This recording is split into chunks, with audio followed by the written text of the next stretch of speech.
Halo semuanya, perkenalkan nama saya Sabrina Syaputra Elok. Saya dari PGSD kelas D, Universitas Perjuangan. Di video kali ini saya akan menjelaskan tentang apa itu terorisme, contoh kasusnya, dan ciri-ciri tentang terorisme. Oke, kita mulai dengan apa itu terorisme. Terorisme adalah perbuatan yang menggunakan kekerasan atau ancaman kekerasan yang menimbulkan suasana teror atau rasa takut secara meluas yang dapat menimbulkan korban yang bersifat massal dan atau menimbulkan kerusakan atau kehancuran terhadap objek vital yang strategis, lingkungan hidup, fasilitas publik, atau fasilitas internasional dengan motif ideologi, politik, atau gangguan keamanan. Terorisme merupakan sebuah kejahatan yang sangat berbahaya. Bersama dengan korupsi serta narkoba, kejahatan ini termasuk ke dalam kejahatan yang luar biasa atau sering disebut dalam bahasa kriminal yaitu extraordinary crime, sehingga butuh penanganan secara serius dan keterlibatan semua pihak dalam menyelesaikan masalah ini. Singkatnya, terorisme adalah perbuatan kejahatan yang dilatar belakangi dengan perbedaan ideologi atau kepentingan politik. Pelaku teroris ini hanya ingin mendapat perhatian dari berbagai pihak. Pelaku teroris ini juga tidak menyerang perorangan, tapi dilakukan dengan sembarang. Karena yang mereka tuju itu bukan si A ataupun si B, tapi melainkan paham ideologi atau politik.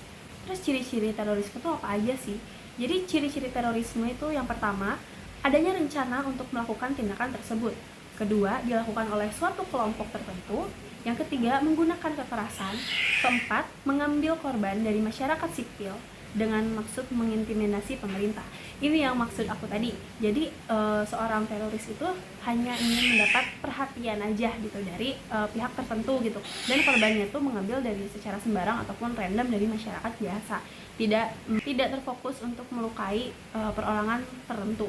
Dan yang kelima, dilakukan untuk mencapai pemenuhan atas tujuan tertentu dari pelaku yang dapat berupa motif sosial, politik, ataupun agama.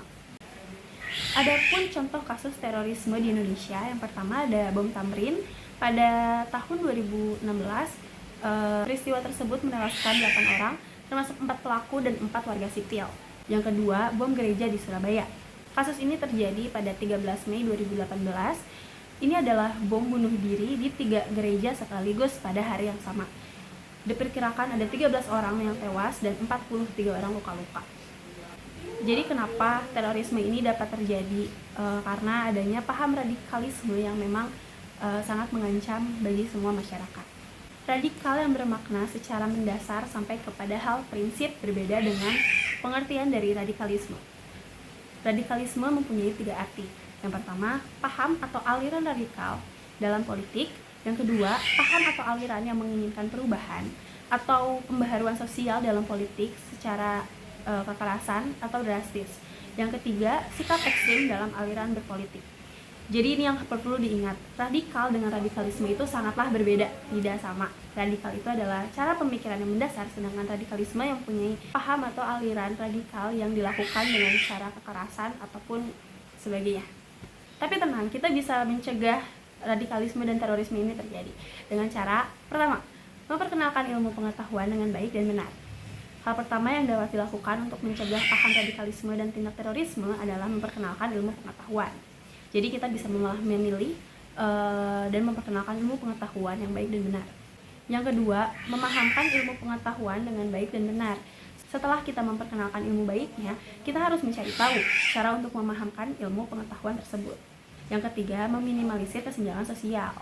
Kesenjangan sosial juga ternyata bisa menjadi pemicu munculnya pemahaman radikalisme. Cara agar tidak terjadi dengan cara pemerintah harus merangkul pihak media yang menjadi perantara dengan rakyat. Barulah paham radikalisme ataupun terorisme tidak akan terjadi di Indonesia. Yang keempat, menjaga persatuan dan kesatuan. Salah satu yang bisa dilakukan dalam kasus ini ialah memahami dan menjalankan nilai-nilai yang terkandung dalam Pancasila. Sebagaimana semboyan yang tertera di sana ialah Bhinneka Tunggal Ika. Yang kelima adalah mendukung aksi perdamaian. Ini juga merupakan salah satu cara untuk mencegah hal tersebut tidak terjadi. Ialah dengan cara memberikan dukungan terhadap aksi perdamaian yang dilakukan baik oleh negara atau pemerintah, organisasi ataupun ormas, maupun perseorangan. Yang keenam, kita bisa berperan aktif dalam melaporkan radikalisme dan terorisme. Contohnya, apabila muncul pemahaman baru tentang keagamaan di masyarakat yang menimbulkan keresahan, maka hal pertama yang bisa kita lakukan ialah dengan melaporkan kepada tokoh agama dan tokoh masyarakat yang ada di lingkungan tersebut. Yang ketujuh, meningkatkan pemahaman dan hidup kebersamaan. Meningkatkan pemahaman ini ialah terus mempelajari dan memahami tentang artinya hidup bersama-sama dalam bermasyarakat. Kedelapan, menyaring informasi yang didapatkan. Informasi yang ada sekarang dan didapatkan tidak selamanya kita benarkan dan kita ikuti, sehingga penyaringan informasi ini adalah langkah yang sangat baik untuk mencegah masuknya pemahaman radikalisme dan terorisme. Dan yang terakhir, yang kesembilan, kita harus ikut mensosialisasikan radikalisme dan terorisme.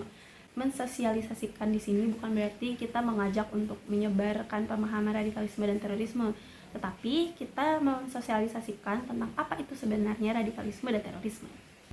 Itu dia tadi tentang pengertian terorisme, ciri terorisme, contoh kasus terorisme, radikalisme, dan juga cara pencegahannya.